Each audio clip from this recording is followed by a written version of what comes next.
And it's BBOR Black Box Online Radio, coming to you from West Virginia at heart and from around the globe. My guest on the program today is Dale Julin. He's the author of the book Catching Zodiac, and he's going to be talking to us all about his suspect, Gary Francis Poste.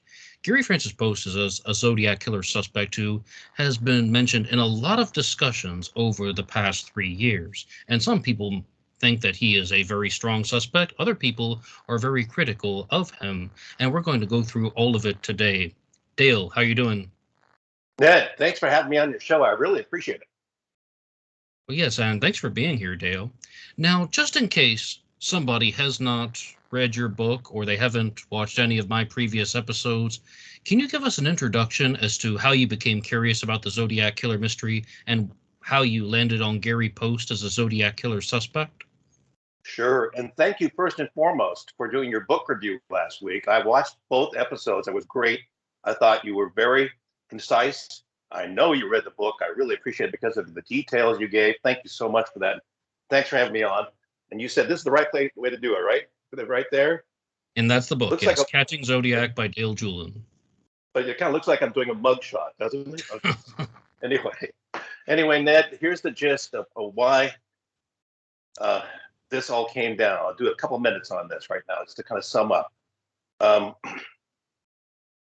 I was not a Zodiac killer, zealot by any means whatsoever. I let it all go, but I start the book off in 1969, and I'm on a school bus in rural Northern California, in an area where the Zodiac killings were happening all around me, almost like making us, our family, a target. And they were happening seemingly at random, but the letters that were sent to the Chronicle. I'm going to assume, of course, that folks watching this show, I know the background already. I can go that far, right? Most people are watching a show about Zodiac because they know something about Zodiac, right? Yes. Okay, then I'll cut and get to the point.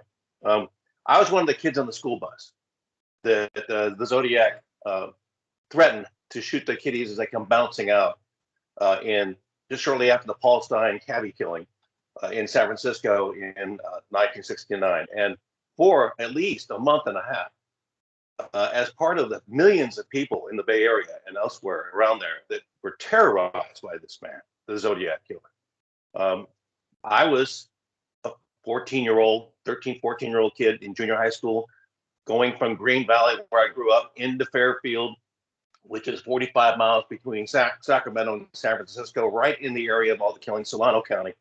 And for at least a month, a deputy squad car trailed our school bus as it went from the vineyards and the cherry orchards into Fairfield.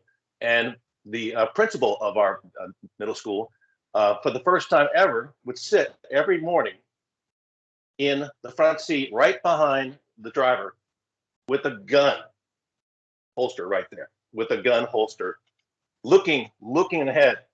Is Zodiac out there? He's behind those trees. And the deputy doing the same thing. And, most of the kids were just being kids. But I grew up as a navigator son. My dad was at Travis Air Force Base, and we had 3 subscriptions to newspapers, and one of them was the Chronicle. So I read these letters from the Zodiac, and I knew what was going on. And it scared me. Years go by. I'm a newsman. I'm a newsman in newsrooms in Sacramento, Bakersfield, Fresno, and then eventually Salinas at KSPW TV8, the NBC, ABC station in Salinas, Monterey, Santa Cruz. And over the years, it went from being every month somebody calling into a newsroom, any one of those newsrooms, anyone, or the Chronicle. Hello, hey, the guy thinks that he knows who the Zodiac killer is. Who wants to take this? He's on line 2, right? Those things went from dozens a year. Most of the time, people were just trying to jack us up, make us run down a false lead, that sort of thing. Some people were very sincere, and yet they started to drop to a trickle by December of 2014, when this all came down. When literally I got into the Zodiac killer case through the back door, so to speak. Because our overnight producer, Katie, we're doing a morning show, 5 to 7 a.m., and I'm the anchor with a double chin, and I'm just doing my morning show. And Katie is my producer, but she has to stay up all night long on the overnight shift to produce the show. And she takes a phone call from a guy who says, I'm homeless, I'm on the run. My mentor of decades in the backwoods near Yosemite has tried to kill me. He tried to kill me by hitting me with a hammer. I went on the run because he found out that I figured out that he was the Zodiac killer. So Katie, being a good journalist, didn't blow him off, even though she thought he was just a drunk wacko, right? At 1:30 in the morning, calling the newsroom with that story. And so what then happened is Katie did the right thing. He took his number down. She said, use our group newsroom email address and send us some stuff that proves what you have to say. And I have an older anchor, Dale Julin, who I know grew up in that area at the time. And so I'll let him see those. Will you do that? Sure. What's your name? Chris Avery. Chris Avery. All right. So I get off the morning show, and Katie says to me, hey, Dale, you like all these out of these world stories, right? I like to give them to you to read on the air. Such and such just happened. Guy named Chris Avery. I think he's a whack job, but he did send us some emails. Take a look. Okay. And so I do. And the first email is simply titled, Been Scared 20 Years. Okay. And all that's in it is one of these two pictures. This one right here. Of a man with sunglasses on, gutting a doe, not a buck, gutting a doe from head to tail. And just, I'm later told, because he thought it was thrilling to kill all kinds of animals. And that it didn't matter if he was poaching a doe. Deer hunters, responsible deer hunters, as you know, they don't kill does. But this guy was enjoying it. And he was looking up at the camera, and he was not smiling. And something about that picture, and then the other emails, just gave me a feeling like I used to have when I was an investigative journalist for years. I left that behind to just be a morning anchor, at age 58. But something about it reminded me of this photo, this sketch from the 1969 police sketch from San Francisco of witnesses seeing this guy leave the scene of the cabinet killing of Palestine. And just something, a hunch, made me say, I need to pursue this. But I left all that Zodiac crap behind so many years before, and I figured, how in the world am I supposed to do this story after decades? But I convinced my boss to let me go see this homeless man. And we, along with my assistant news director, Julian O'Brien, and George, our cameraman, we said, let's buy him a sandwich. And I, made a connection to go to Seaside or Marina to a cheap sandwich shop to meet this guy off the property, right? Because he's supposed to be an outdoorsman. He's supposed to be a survivalist. He's homeless. So we arrive, and he's not there. But then I get a phone call, and he's waving across the street at a much more expensive Asian restaurant. And my boss, Julian O'Brien, she goes, hey, don't go running over there just yet. This is some sort of, survivalist. We got to be careful. But he's a balding guy with a beard and a cap on and shorts and, 45-ish years old and just a backpack. And so I just walked over there. I said, please just set up the camera discreetly. I'll go meet him. And I go meet him. And then I'll tell you, I was instantly put off by him. And in fact, I will say this, as this went on, he had a nickname in the newsroom, Unsavory Avery, for good reason, because he goes, Dale Julin, I'm about to hand you the biggest story of your life. Let us celebrate. And he holds up a bottle of red wine that had a couple glasses in it. And I'm looking down, I still remember the French onion soup. French onion soup, course number 1, course number 2, course number 3, course number 4 of expensive food. And I said, what are we doing here? I mean, I just want to meet you, right? And he still has the bottle in his hand, and Jillian walks up at that point, and she says, grabs the bottle and says, we are not drinking here. And he hated her from the beginning, and she hated him. And it was kind of like she was playing the bad cop, and I was playing the good cop, just trying to be nice, just trying to sit down, have an interview, and he tells me the most cockamamie story about how this guy up there in Groveland near Yosemite had been like a father figure to him for decades. Does that sound familiar, Ned? How many father figures have been the Zodiac killer that turned out to be false, right? Countless. Exactly, right. So I wasn't buying it. I wasn't buying it at all. And yet, Julin bought it even less. And so after about 10 minutes of listening to his story about how he escaped and how he showed us the bruises where the hammer struck and all that sort of thing, and how he told me about the old man, always liked to be called the old man. He was an outdoorsman. They, had a group of people that was under him that were much younger, just like Avery. And they would hang out with this old man. He would tell stories about around the campfire, drinking brandy and smoking pot, about things that had changed him in the past. And we can get into that for a minute. That just, as he said, changed him. And so to get to the point where I would give a crap about all this, I got to give you this part. So I say, all right, fine. What's his name? And Avery says, look, I want FBI protection.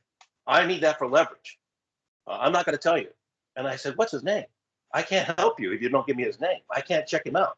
And at that point, Julin says, we are out of here. And she just walks over to get the check. And, I'm thinking, this is done. I'm done with this guy. But I want to try one more time.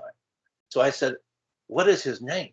And he says, I'm not going to tell you. And I said, startling everyone around us in the patio area, what is his name?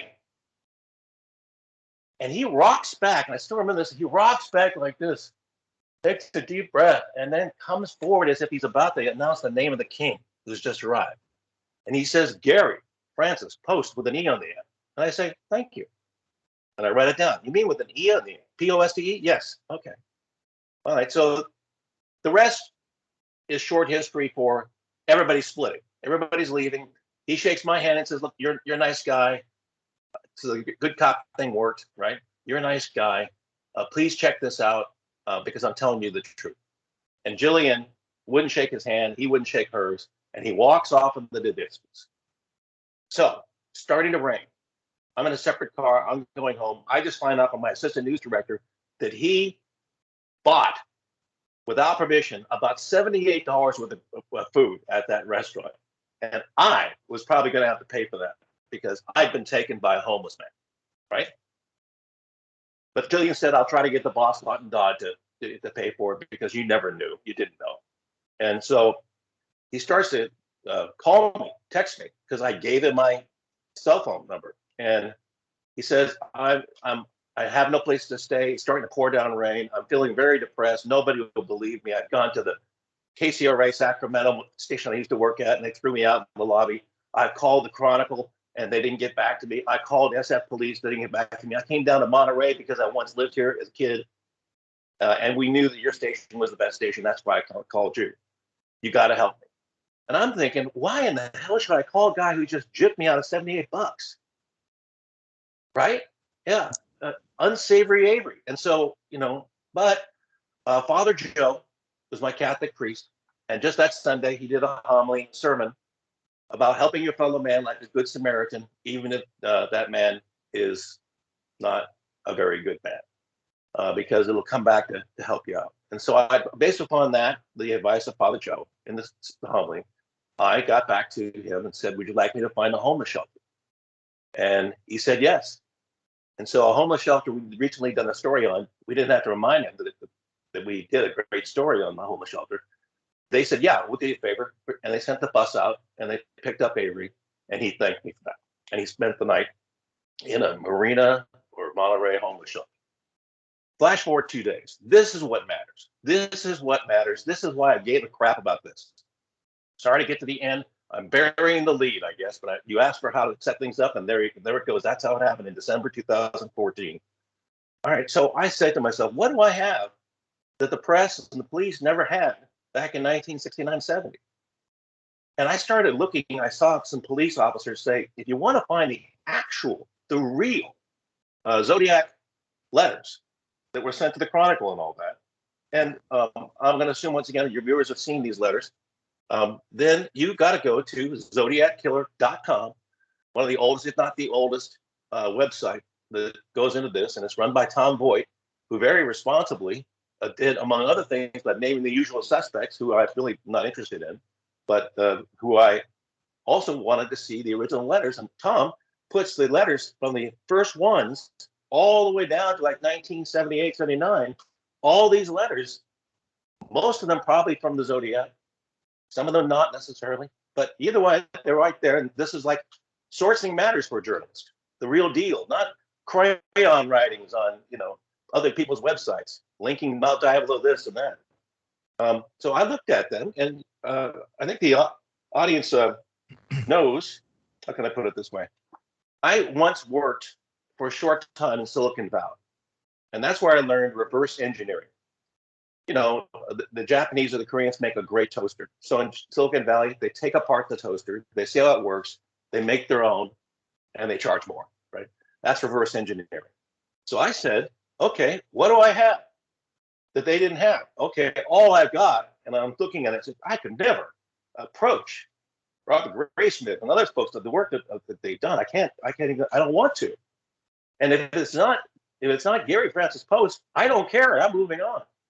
So, all right, let's start from the back and reverse engineer. So I started looking not from the top, the early letters, which were often very fuzzy and hard to read, but no, the more sophisticated letters from several years later, in which he was being very clever, having a lot of fun, doing like cards and that sort of thing, and those kind of pictures. And I got to finally, going backwards, reverse engineering, I got to the October 1970 Halloween card. And the card is very strange. It has skeletons hanging from a ponderosa pine tree. It has the words 14 spelled out like you want to say it, 14, and this, that. And then there's this little area that has the ways that he was killing people.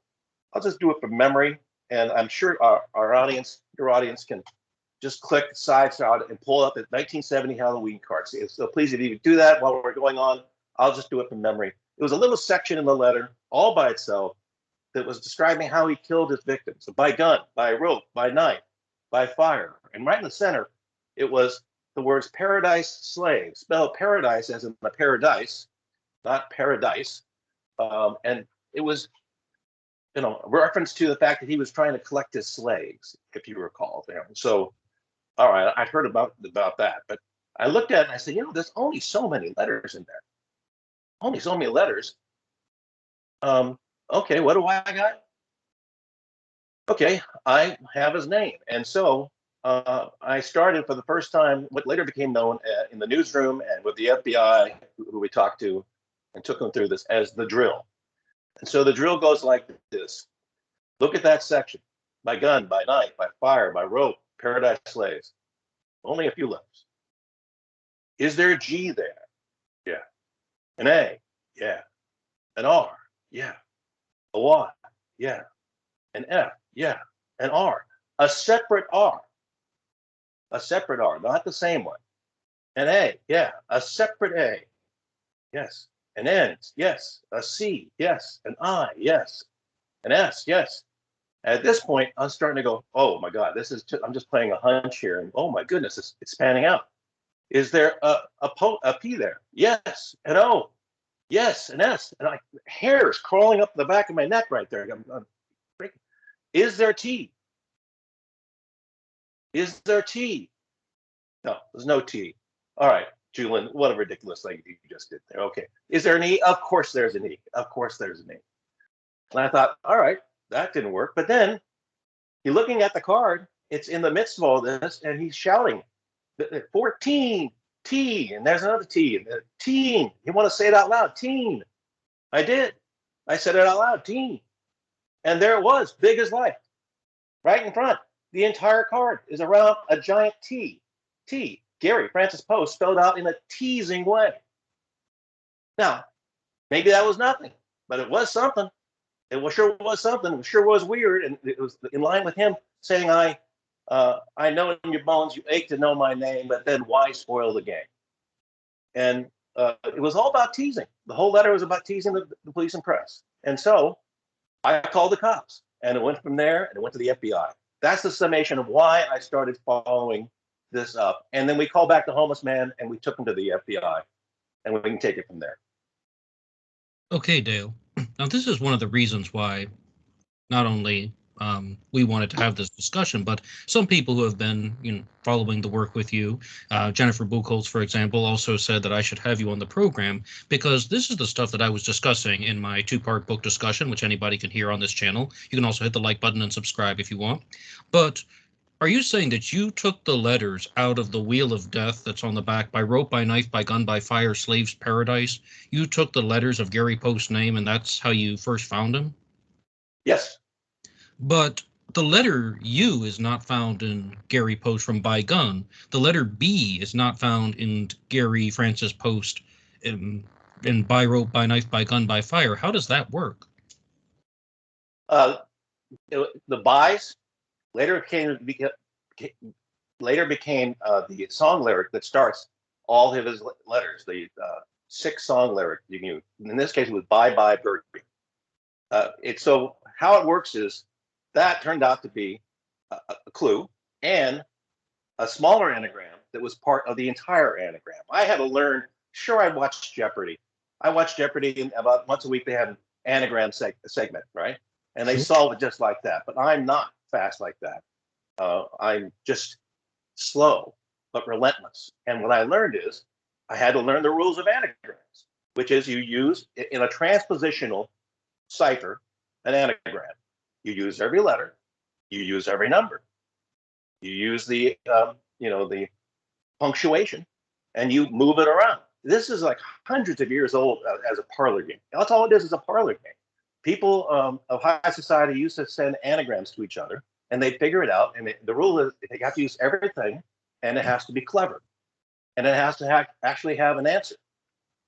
So I was just assuming, once again, a series of reasonable assumptions that the Zodiac killer wouldn't be sending these if he didn't have some sort of hidden message, which was in a lot of the later I've read literature about it. They're like, how did you figure this out?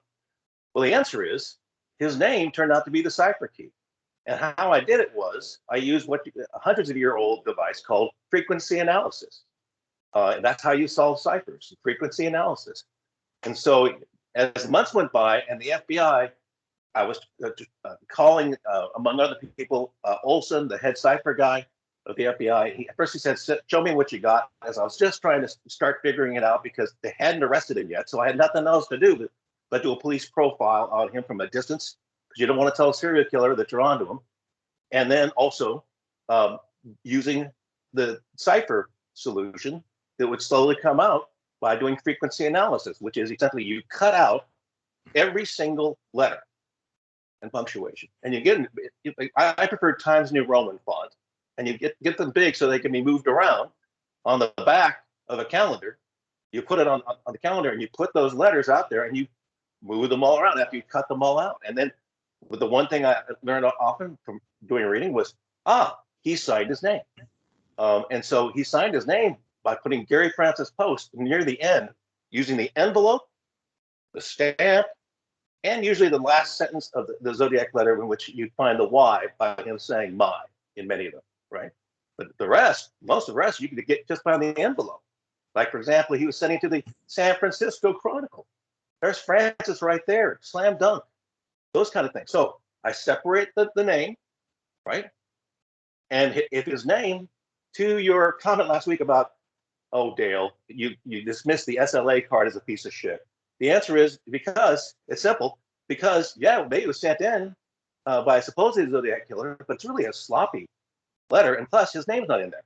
His name's not there. So I dismissed it. Call me cavalier, but I just dismissed it. Now, I want to be very clear about something. When Dale says the SLA letter is a piece of shit right now, that is a direct quotation from the book. That's why I was reading that off. And yes.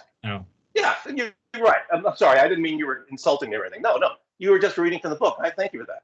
And I could be wrong. But all I was doing was, from the very start, I got into all this through the back door. And I created a police profile of Gary Francis Post. And we had the whistleblower, Chris Avery, who was, by the way, there's a lot of folks up in Groveland who just hate Chris Avery. They think he was just a monked out drug addict of a guy. We never said that he was the president of the United States or anything like that. We just simply said he gave us something that no one else had, and we're going to try to disprove it, prove him wrong. So I did an entire police profile over months of Gary Francis Poste, and we couldn't disprove it. And you should know, please, if you would, folks, know this. I was not investigating the Zodiac killer. I was not doing the Zodiac killer case. All I was given was a story about Gary Francis Poste, and I tried to disprove it. He just turned out to be the Zodiac killer.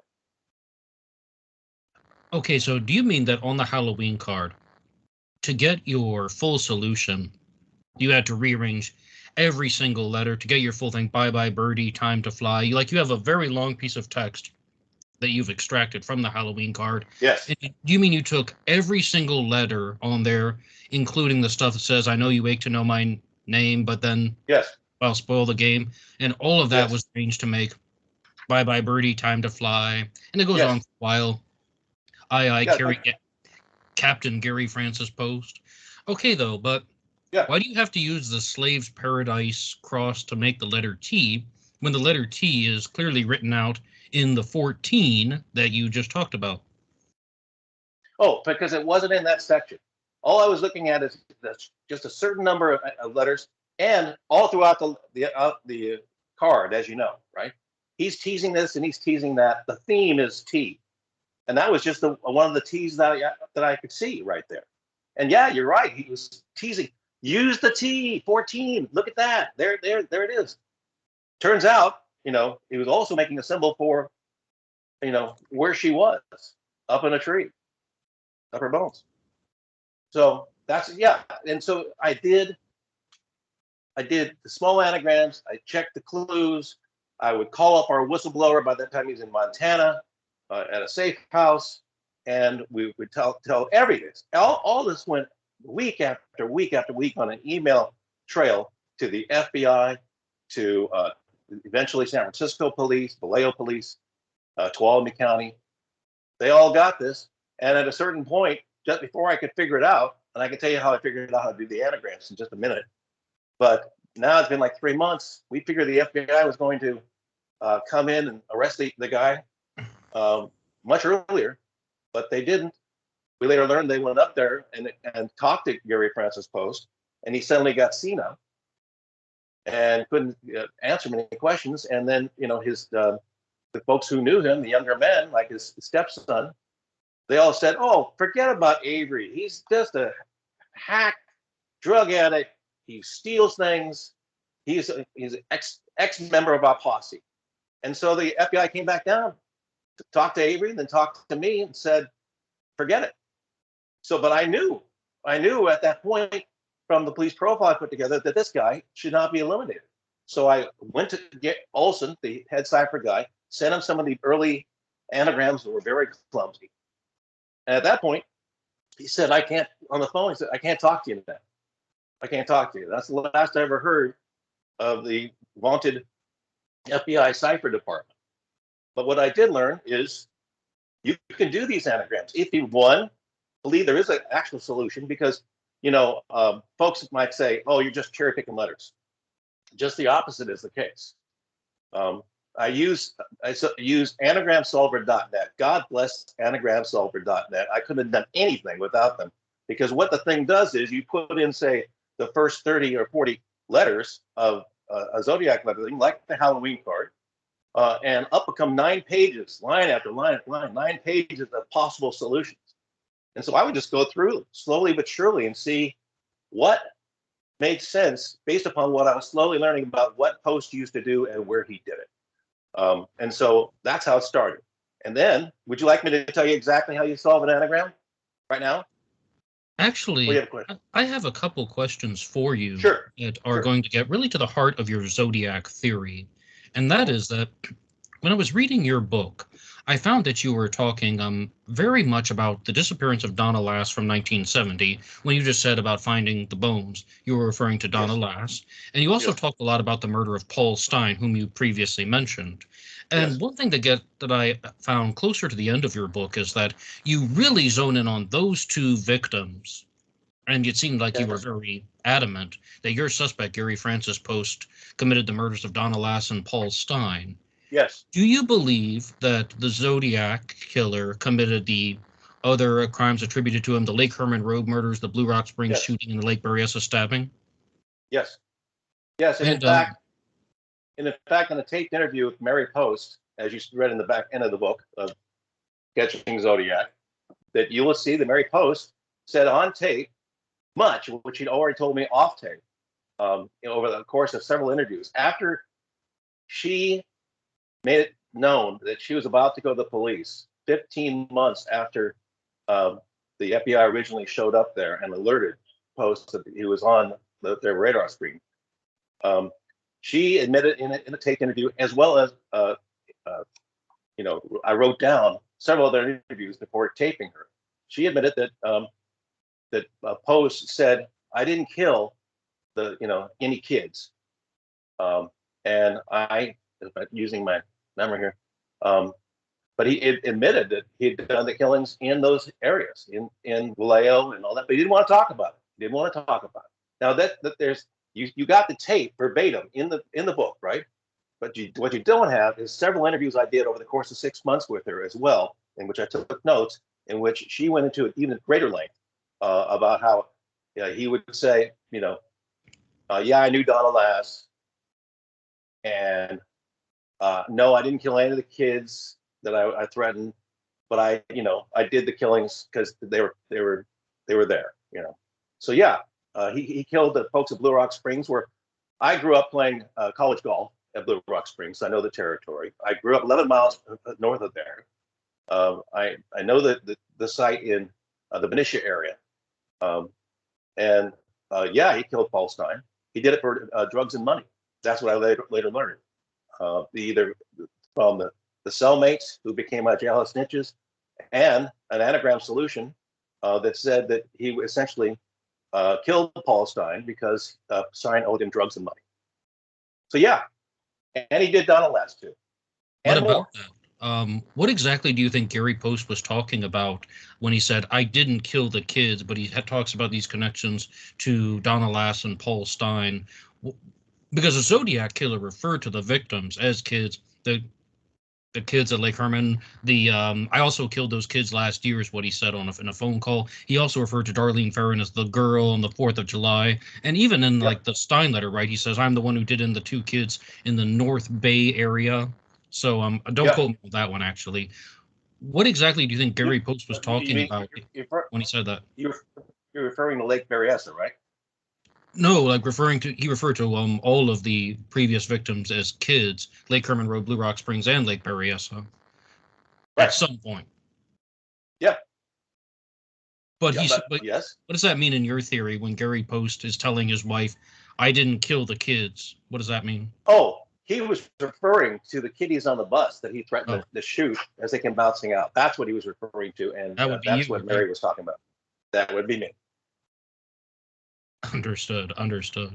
Okay, Dale, to move on to a little bit, because this is something that I think a lot of people in the audience are going to be curious about. Now, most of us learned about Gary Francis Post because of the group The Case Breakers, whom contacted you. And if I understand the interaction, it's more or less they learned about your material and they thought, this guy Dale Julin has cracked it. And in 2021, the Case Breakers released a press release that went viral, more or less. Yes, God bless them. God bless them. What exactly was your role in the creation of that press release? Oh, I did not have anything to do with the press release.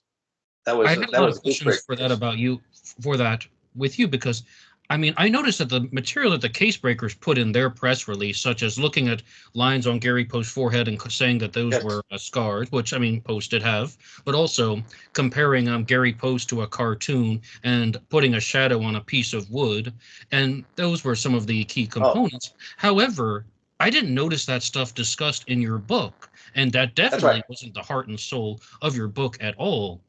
That's right. What exactly was your response to the press release that went out, and what would you have done differently?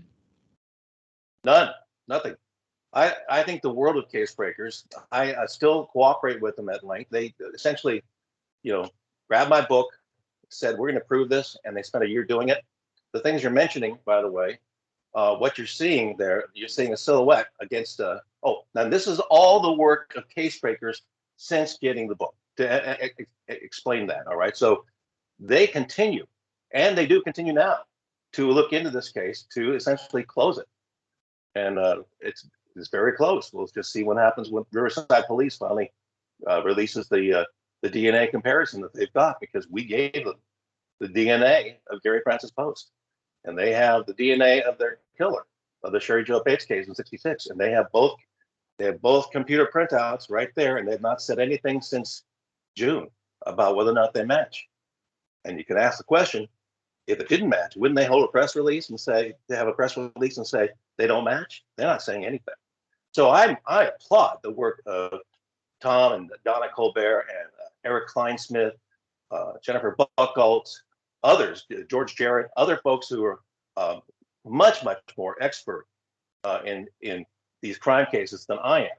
I'm just an old investigative journalist. So essentially they took my book, and they ran with it. And that's what you see right there. Would you like to talk about the later release of that silhouette? Well, first, I would like to talk to you about the most famous thing that the case breakers have put forward. And I think that if I understand you, you're saying that the reason why they chose to put those items in the press release is because the case breakers have made their list of important points, even though they found they took your suspect whom they agreed with. The biggest one that they talk about is the scar on Gary Frost's forehead, scars plural, excuse me. And he got this from the 1959 DUI traffic accident, right? And it's in the book. Yes, that's in the book. But the way people challenge that is they say that scars were not witnessed by the people who saw the Zodiac killer, that those are lines that were drawn on by the composite sketch artist to show age and to fill space, just so there wouldn't be a giant blank space for the forehead. And what is your response to that? That's an interesting misinterpretation. As you saw, speaking of sketch artists, hold on a second. You got right there. Here, just a second. Okay, sorry for the dead air, but just to your point, there is a sketch done by a sketch artist using that sketch right there, right? And the New York sketch artist, New York Police Department sketch artist, Steve Mancuso, agreed to take that sketch, to your point, take that sketch and age it. As you know, folks bringing that up, they can change it, like the lines and the thing. And all he did, at my request, is take the glasses off. And it's a dead ringer. I didn't know you were going to bring it up, so I'll find it real quick. But it's a dead ringer.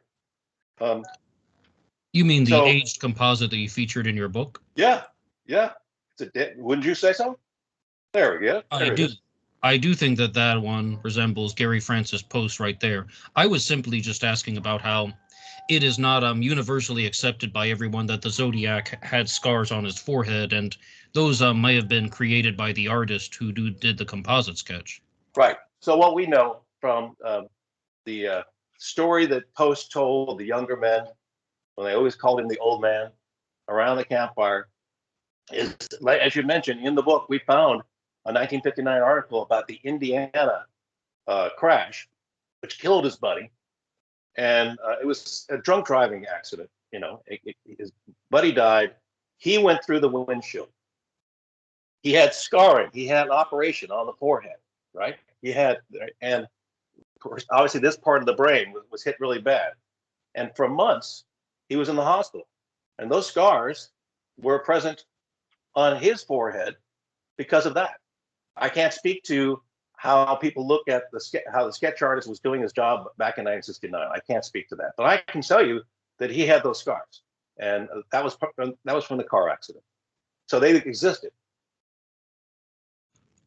Okay, and I believe you said you wanted to continue to talking about the silhouette, which is it was the final section, the final square of the press release. You're referring to how they said that there was a silhouette of the Lake Berryessa hooded costume that was worn by the Zodiac on September 27th of 1969, and It's Yes, mentioned in the press release, but not a lot of context was provided.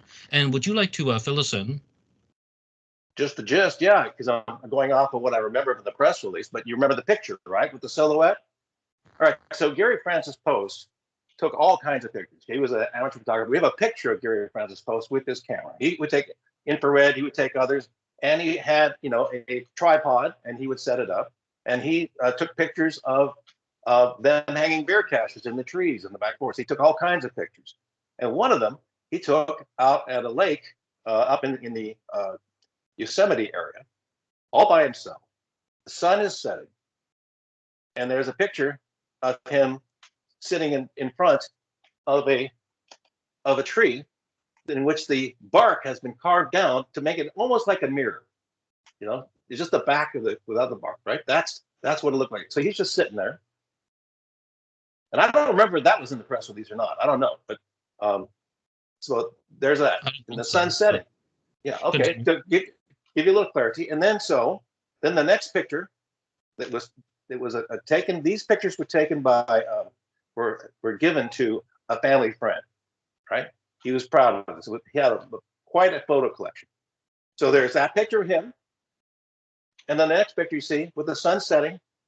Light was so important to him, like painter's light, is, as you saw in the press release, a silhouette of a man wearing a hood. And we believe that is the Lake Berryessa hood. He later bragged about saving something the cops would like to see under his shed at his house. He told that to both of the jail cellmates, among other things, after they started talking to him about it, because he essentially he confessed over and over again in the months of being with these jailhouse niches who, when my first letter, knowing that he was in jail, probably was not going to get out, I sent a letter to the Zodiac killer, as a good journalist would, to try to get his side of the story. And they said, when they got in touch with me weeks later, using their jailhouse phone and calling my newsroom, they said, all right, Gardner and Jeff, so the two cellmates, they said, all right, the old man gets your letter. And the first thing he does, he says, he figured it out. He told the cops. Ah! And they said I literally yelled at the letter, the first letter, in which I simply said, I believe you are the Zodiac killer. Why did you kill Donna Lass and put her up in that tree? Why did you kill the kids in Vallejo, Benicia? Why did you kill Paul Stein? Those kind of things. That's what he was reading. And he shouted, and then he ripped it up. And after about 4 hours, he went to sleep. And they picked up the letters and read them, put them back together. And that's why they contacted me. And they continued to be jailhouse niches, and they signed sworn statements later, as well as our whistleblower, Chris Avery. And it was the basis of those 3 sworn statements that Judge Donald Segerstrom, in the case of elder spousal abuse of Gary Francis Post for throwing his wife down the staircase, which, by the way, after he did that, for 15 months, the most infamous, uncaught serial killer of the 20th century was just up there in Groveland, sipping brandy and drinking, and smoking pot and smiling. And then he found out his wife was about to turn him in after all those years and threw her down the staircase. And that's what got him in jail. Well, I figure I could I could find out things. Those letters led to the sworn statements and led to a hearing when I actually, by now, moved to the East Coast, but kept up with it. I had my friend Hans Smits go there to the hearing. Judge Donald Segerson read the sworn statements and gave them to defense and prosecution and said, based upon this, I am not going to let this old man out at age 78 because he represents a danger to public safety. And that locked the key on Gary Francis Post ever seeing the light of day. And I was very thankful because I'd written letters to the Zodiac killer, and I figured, that's a bad thing to do if he ever gets out. And Gary Francis Post, thanks to Donald Segerstrom and those 3 sworn statements, thanks to that, he left the Tuolumne County Jail, and he was sent to a secure assisted living center for old crooks in Stockton. And that's where he eventually had to go to the hospital and die at Stockton Hospital in 2018. He never got out. He was never charged with the Zodiac killing cases. Okay, though, but some follow-ups on that, just to provide some type of context, just in case anyone hasn't read your book yet or heard any of my episodes. You're saying that Gary Francis Post was more or less arrested for, as you said, domestic violence, throwing his wife down the stairs. And Dale, I think this is perhaps one of your strongest pieces of evidence, if not the strongest. And I know it's all hearsay, but there are multiple people who have heard these confessions from Gary Francis Post. And, you got Chris Avery and the jailhouse informants at separate times, hearing him say that he was the Zodiac killer. Is that all correct? Correct. And the next thing I would like to ask you is, what exactly is the motive for Gary Francis Post to have created the Zodiac persona?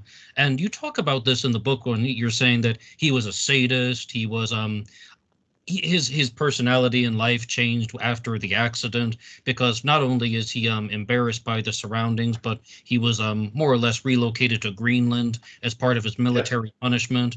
And I think the exact word you used in the book was ashamed or embarrassed to some extent, because the commander of the base. Radar station in Indiana. Yeah.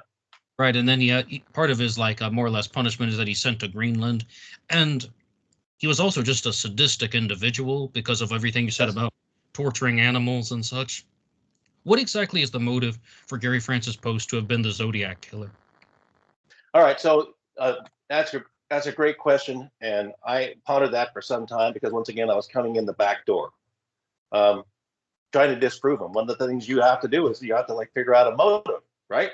That's one of the things you have. Yeah, exactly. So at first I didn't have a motive, didn't. But the stories around the campfire, which I later got from more than Chris Avery, um, uh, from others that were there. The stories on the campfire that the old man, he always wanted to be called the old man, told was first gets this accident. His buddy dies. He's hurt. He's injured. He goes to the radar base after he gets out of the hospital, and there is the wrecked car. According to other uh, radar men who were retired, I located one of them, a guy named Hawthorne. He said, "Yeah, Gary was a very sharp tack. He was very good. He was good at codes and all that. He was good at being a radar man." But he comes back to his base, and there's the car, and right next to it, the commanding officer put a sign that said, "Don't be like these airmen. Don't drink and drive." And he was shamed. And that's Post's own words. I was shamed by that. And then I get sent, he says, to the Siberia of the U.S. Air Force, Thule Air Base, the radar stations up there on the dew line in far northern Greenland. And he said to the young men around the campfire, and for months, all I could do was look out at the barren wasteland of Greenland or look at my radar screen. A circle with a cross, a circle with a cross. And if you noticed, and as Dan Buchholz has mentioned this as well, those lines on those zodiac symbols, they go out. They're not like everyone thought they were, as I did too, a gun scope. They go out line. Those lines are representing a radar screen. If you understand how radar works, that's what that is. So that is his symbol. The Zodiac killer symbol was his radar screen. And his motive at that point, he said to the young men, those two things changed me. But he never admitted around the campfire that he was a Zodiac killer. But in the book, Catching Zodiac, I go into that everything he did was to glorify his name. That was his motive, to glorify his name. And if you look at how he started killing people, and you look, as you see in the book Catching Zodiac, if you look at the definitions of the name Post, all P-O-S-T-E is the archaic way of spelling P-O-S-T. That's just it. He's the old man, right? And you go down the list of the definitions of Post, and you can just check off all the different ways that he was glorifying his name. Just a couple examples. He sent letters. He was posting. When he went to the Lake Berryessa and he stabbed those two people, right? He went back up to the car and wrote that famous thing. And I'm going to assume once again that your viewers know in their minds, since they're Zodiac, not fans, but Zodiac folks who want to know who this guy was, who did this. All the millions of people were terrorized, like me. Yeah, I want to know.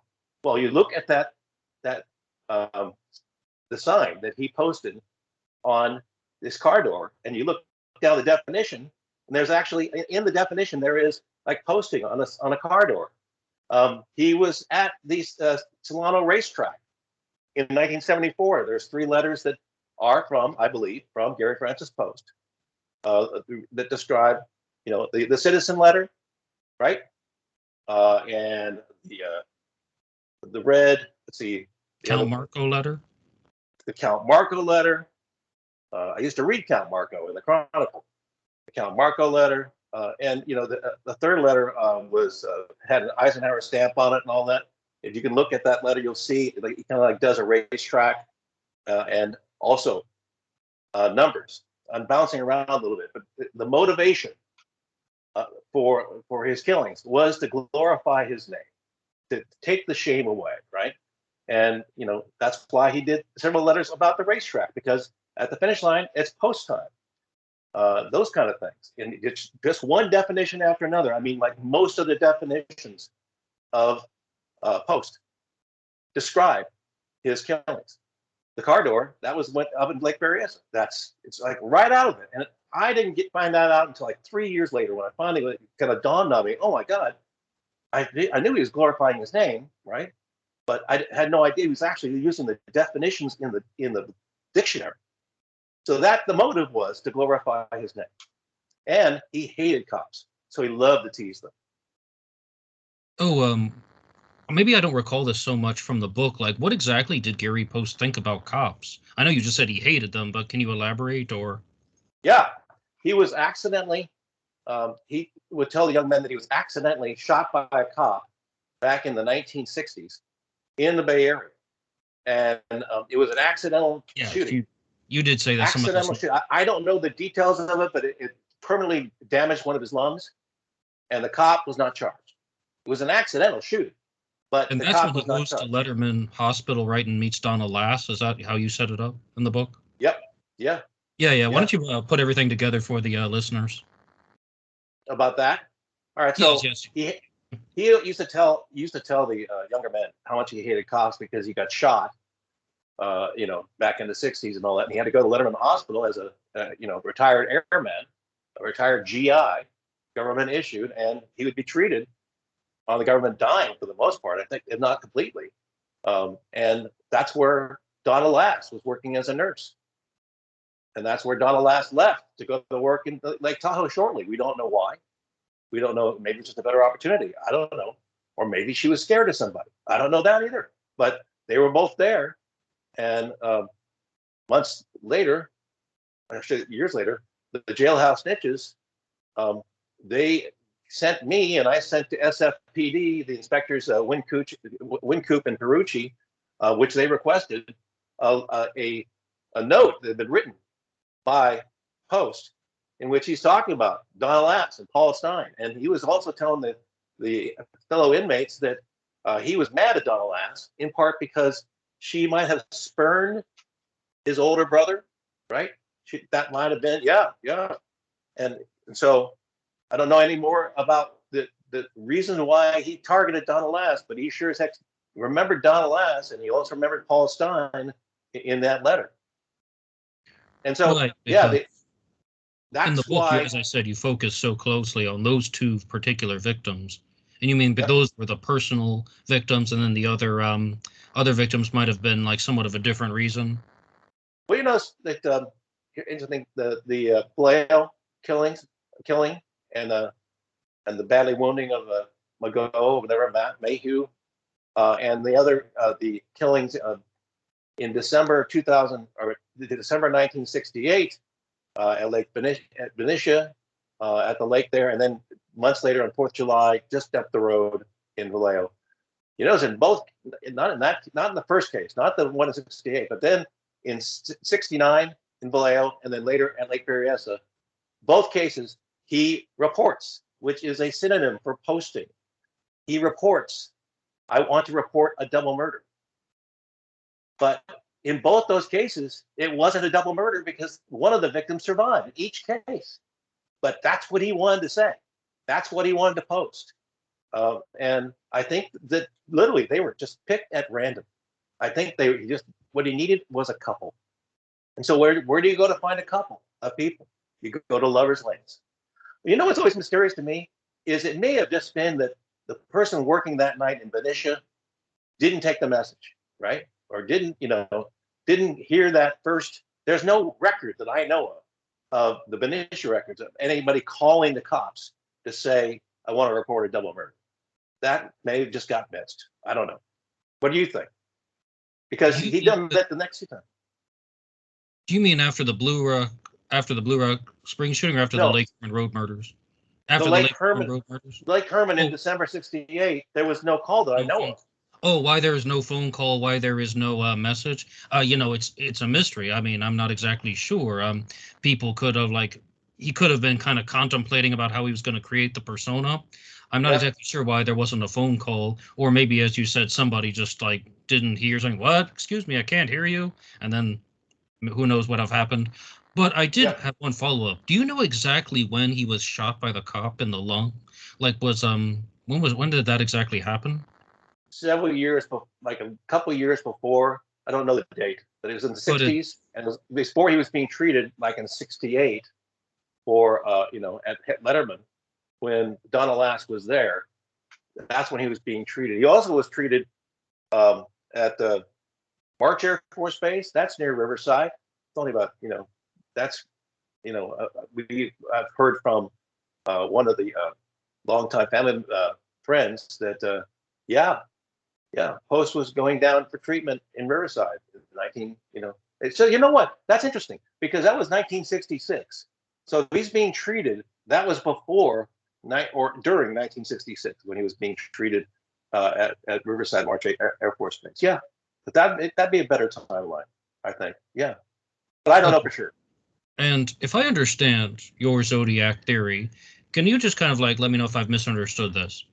You believe that Gary Francis Poste committed the murders of Ray Davis, Robert Domingos, Linda Edwards, Sherry Jo Bates, and the Zodiac murders. Do you also believe that he committed the 1964 Swindle murders? No, I don't know. I don't know enough about that. Okay, but did I get everything right before? Because you talk about this a little bit, and the case breakers have also talked about how they believe Poste committed what we call the pre-Zodiac murders. Did I get all that right though? Ray Davis, Robert Edwards, Sherry Jo Bates. Yeah, a great local historian in the city of Oceanside who found a possible Zodiac killer of a cab driver back in '62. I don't want to have to keep referring to a book, but '62. It was the MO of the Zodiac killer, right? And in fact, he called before he was going to do it and left a message, and then he called afterwards and left a message. And we checked with the historian, and she, then got me in touch with the cold case detective in Oceanside, Sylvia O'Brien, I think her name is. And so, the calls were recorded or written down verbatim. So I was able to do an anagram based on, because the first thing you do, you find Gary Francis Poste, and then you find the song lyric that matters, and you go from there. The Sherry Jo Bates, as you see in the end of the book, I used clues that he had done in earlier or later, Zodiac letters. He uses the ellipsis, the 3 ... which is a definition of something that can be construed through contextual clues but is not visible. That sort of thing. When he did that at the end of the confession letter, I suddenly realized that that could be from Gary Francis Poste, and all you got to do at that point is just take what's left. And what was left was essentially named himself as Gary and more, but Gary Francis Poste, the Clown Prince of Crime, and that's how the book ends. That's what he thought of himself. He thought of himself as the Joker. So he read military cipher how-tos, yes, but he also read comic books, and he fancied himself the Clown Prince of Crime because Gary Francis Poste was a psychopath.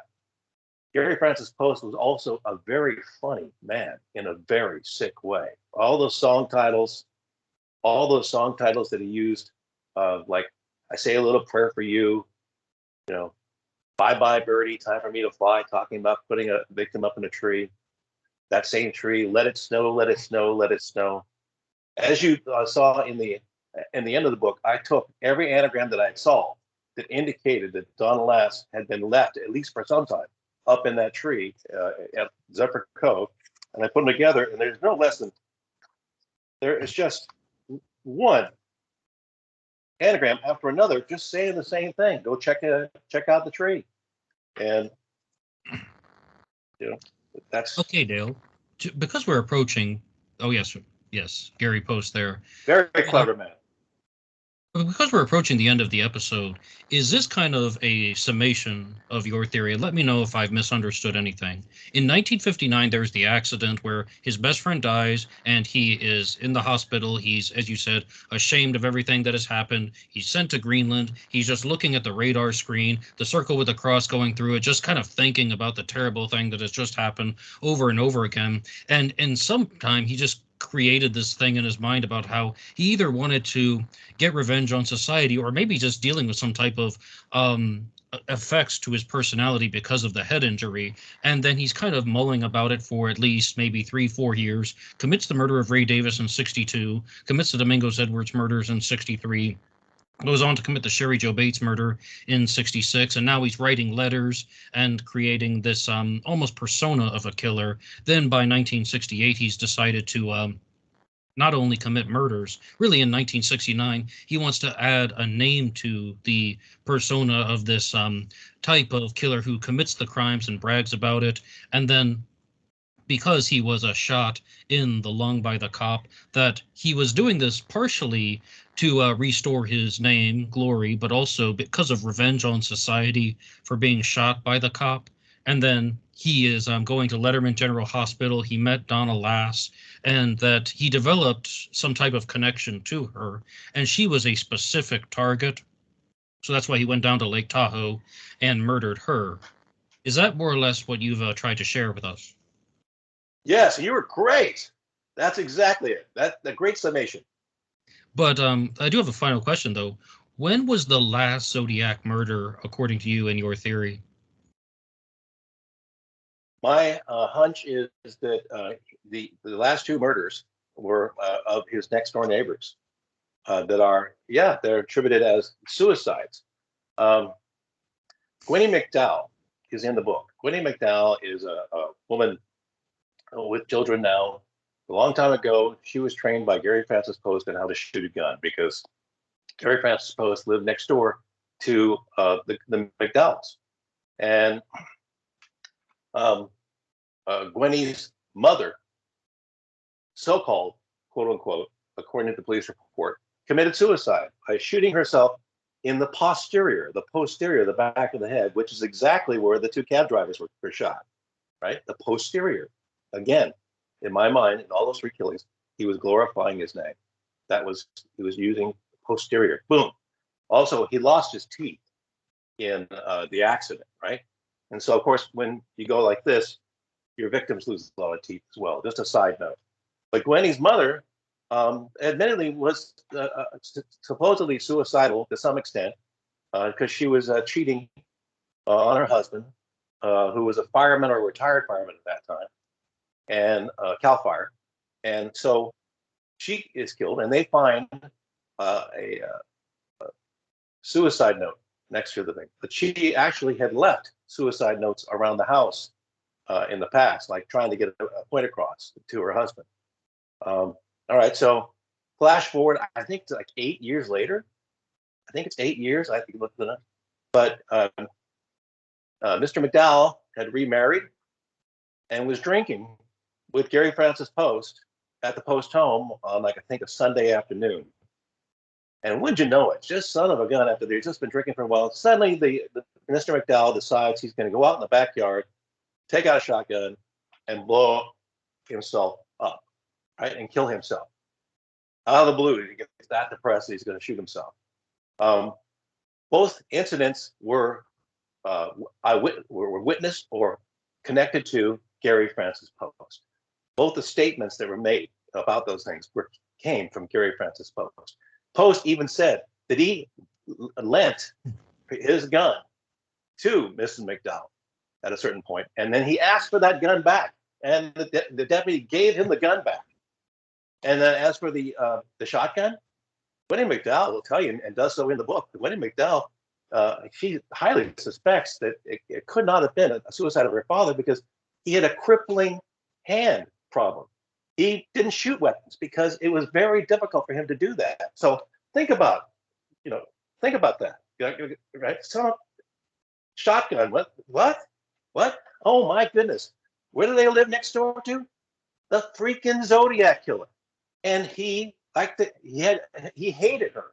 And maybe the husband, maybe he said something that set Post off again. I don't know, but Gwenny McDowell went from being very depressed about why in the world would my parents kill themselves years apart. She blaming herself. What was it that I did? I don't know. Now she feels in a very sad way, relieved to know that the man that taught her how to shoot a long time ago, Gary Francis Post, now as you see in the book Catching Zodiac, was the Zodiac killer. And we suspect, but there's nothing official. You asked, I think he killed both of his neighbors. And I think that was the last victims of the Zodiac killer. Of course, if he succeeded in killing his wife, she would have been. And when did those two deaths occur? I'd have to look it up, but it's in the aughts, I think, or 2000. It was after 2000. After the year 2000. Okay. Yeah. And my final question for you is, what is the status of the investigation into Gary Post? Because unlike a lot of other Zodiac suspects, you and the case breakers have actually, you might have a chance to get a ruling on your suspect, a determination, a response from the authorities. Where exactly is the investigation right now? I think that there's two things that could really move it forward, because the FBI said back in May of last year, based upon we getting case breakers getting new information, finding out from an FBI source that since he threw his wife down the staircase, they put Post at the top of their list of Zodiac suspects. But they before used to say, out of respect for the victims, we don't want to have a comment on this. But after we reported that and got his DNA, the FBI went to Kevin Fagan, I think it was, the Chronicle reporter, and he asked a source, and the FBI in San Francisco said, now get the phrasing. We now can neither confirm nor deny that Gary Francis Post is our Zodiac killer suspect. So that's a non-denial denial. That's a classic one. And we don't want to go any further than that. That's hopeful. Maybe the FBI will just simply say to us now what they know and why they've been looking into Post since 2016, and then close the case. And another agency that could close the case is Riverside. We obtained Gary Francis Post DNA. We confirmed it with university labs, and we isolated it. We know we have Gary Francis Post DNA. They do a computer printout and they email it. The case breakers, emailed that to Riverside Police and said, please, you have the DNA of your killer, because Sherry Jo Bates had his hairs in her clutched fist as she was nearly decapitated. There it was. There's the DNA. And that DNA, by press reports, has been used to exonerate two other Riverside suspects in the past. And so they've got their printout. And now they've got the Post printout. And all case breakers has been asking since June for them to do is, please, do they match? Now, if they finally come out and say what they haven't said, and I have to say, if it didn't match, right? Wouldn't they have said it doesn't match, go away? Yeah, but they haven't. I don't know. No, they haven't. And so we'd like to just know. And even if they don't match, we would just be eliminating the Sherry Jo Bates case from the Riverside, from the Zodiac killer case. But there it is. And as you heard, the killer, about a month after the murder of Sherry Jo Bates, sent the so-called confession letter, all typed out. And as I mentioned earlier, in that confession letter, you can use the solutions and the clues that you will read about in Catching Zodiac determined that Gary Francis Poste confessed twice in the confession letter, on the envelope and on at the end, when, like he always signed everything, and at the end he said, "The Clown Prince of Crime, Gary Francis Poste." So I have high hopes that when they finally release it, right, the comparison, that they will match. But I can't say for certain right now. But there was one more way that you could close this up, okay? And that is with the skull that was recently found miles away from, as I mentioned, you're very, very kind, but I'll be happy to mention it, where all those anagram solutions from the Zodiac letters that indicate that he put the bones of Don Lass in a bear cache, 14 yards high in a ponderosa pine tree, bye bye birdie, time for me to fly, in 1970 after she went missing. And it was those bones were up there for years. And he'd like to go visit his prize at the RV park, campsite 124, which is right across the street, right across the fence from U.S. Forest Service land, where that tree, I believe it's still there today, but we got the pictures we need, is right there. And everything that's in those anagram solutions, which I did at my desk in Santa Cruz and Salinas, having never been to Zephyr Cove, using the rules of anagrams and the numbers that measure things and gives distance and direction, to put together all these like 7 anagram solutions that all take you to that tree. In 1986, a deputy, according to recently in December, they did a cold case, put together a cold case finally, and they had a skull that a deputy located. No other details. I sure would like to see that press report, but no other details of how this deputy came upon a skull, not a decomposed head, a skull, right? A skull. And it was located, and they tested it. And I'm going to get to the point of what they could do right now. They tested it, and obviously at some point, right, somebody, and I'm thinking Poste, recovered the bear cache either on the ground or up there, and saw that it was now exposed 15 years later, and decided to move his prize. That's my hypothesis, that he decided to move his prize. And I bet there was a phone tip, and that's how they located the skull, because once again, by doing so, he's posting, he's reporting, he's posting. And I hope, and I've actually asked in an email to the tip line of South Lake Tahoe Police, please test that skull for lye, L-Y-E. Is there lye residue on that skull? Because if the scenario I'm suggesting to you is right, the bear cache would have protected the skeleton that he created, just like he did a dozen other skeletons of animals, bears, raccoons, deer. He liked to put he was a thrill killer, and he liked to keep his prizes by making them into skeletons. And so he would dip them in the lye bath, and you just keep watching it, boil it up, all that, and all the flesh, all the arteries, and all the eyeballs, they all go away. And what you are left with is the kind of skeleton you'll see in a classroom, probably made of plastic these days, but that's what would be left. And that's what I believe he did to poor Donna Lass and made his trophy. And so if that is her skull, which I totally believe that the detectives are truthful, and they've had it since 1986, right? If they look at it, I've asked them, please just check for lye residue, L-Y-E residue, and then you'll know how you came to have the skull of Donna Lass. And for the audience, what Dale is talking about is, yes, Dale believes that Donna Lass's remains were put near Zephyr Cove on the Nevada side of Lake Tahoe, but in 1986, a skull was found in Placer County, California, which has since been identified only recently as Donna Lass. But yes. Right now, Dale, I would like to just give you the chance to give a final send-off and concluding message for the listeners of Black Box Online Radio. Is there anything else that you'd like to share? And as I understand, from the end of Catching Zodiac, you said that you are working on a follow-up book, correct? We'll see.